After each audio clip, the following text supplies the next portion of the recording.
Well, again, everything happens for a reason. In the late 70s, early 80s, I did a TV movie called Emergency. It was a vehicle created around Sarah Purcell, who was a talk show host, a presenter on a show called Real People.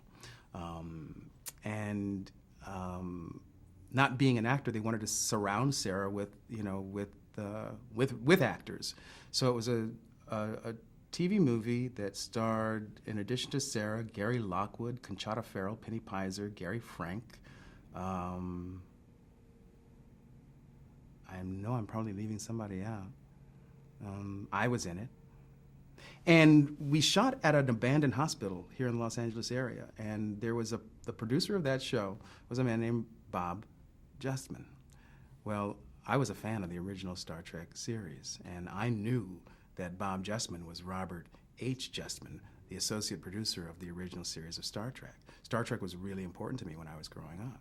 And so I would pump Bob during lighting setups for Star Trek stories, because it was just, I can't believe I'm sitting, my whole life has been like that, I can't believe I'm, standing next to Neil Diamond in the men's room. I can't believe I'm meeting Sarah Vaughan or Ella Fitzgerald. I can't believe all of the people that I've crossed paths with in my life. And that was another one of those experiences. I can't believe I'm sitting across from Bob Justman, one of the producers of Star Trek, one of my favorite shows on television as a kid. And so he knew of my passion for Star Trek, my love of the universe that Gene Roddenberry created. So when they were working on The Next Generation at Paramount, I got a call from Bob, I'd never done a television series before.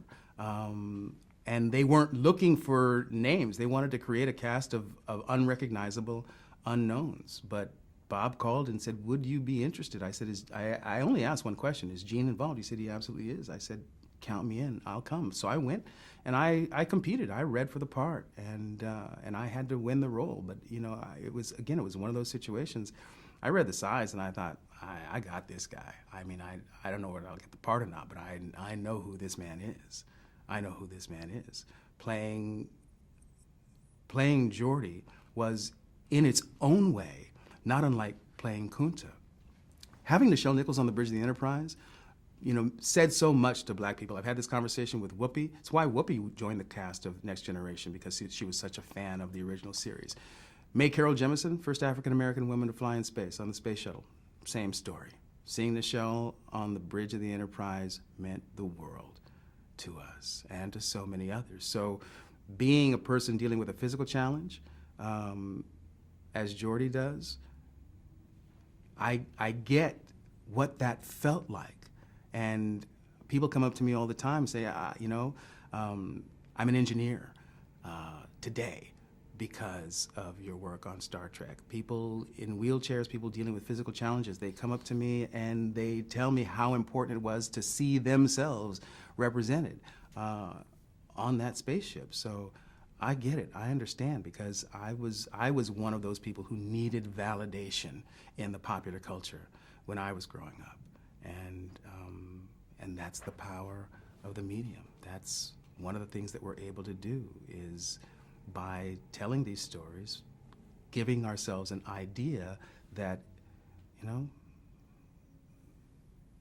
it's all good. We're all in this together, that there's a place for you. That's what Star Trek represents to people. When the future comes, there's a place for you, and that we will have reached a part of our evolution as a species where race and class and sex and how much you make a year, all of those will have been overcome. Those are no longer the things that we are so concerned with on a day-to-day basis. There's a principle in Star Trek called IDIC, an acronym, IDIC, infinite diversity in infinite combination. And in Gene's vision, there was an inherent respect for all of the diversity that exists as life throughout the cosmos.